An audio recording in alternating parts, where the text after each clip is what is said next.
So I'm probably doing something I probably shouldn't be doing. I'm feeding my sheep tomato ketchup. And yeah, I've got some sheep that look like, well, like they've been attacked. But no coyotes involved here. Just a little Heinz ketchup and a little special treat for my sheep. And every once in a while, it's good to treat your sheep, right? What do you guys think? Would you like some more of that?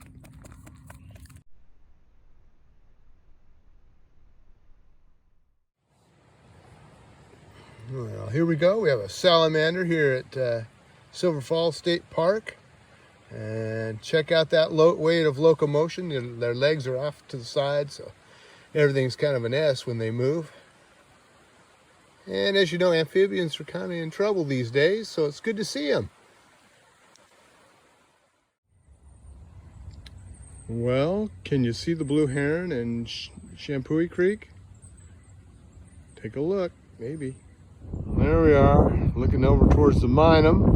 And look at all them tamaracks. Woohoo! It just doesn't get any better than this. Lower South Falls.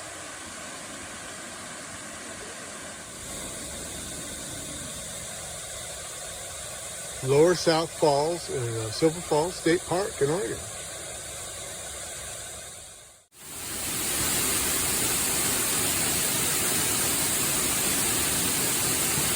Behind Lower Falls at Silver Falls State Park in Oregon.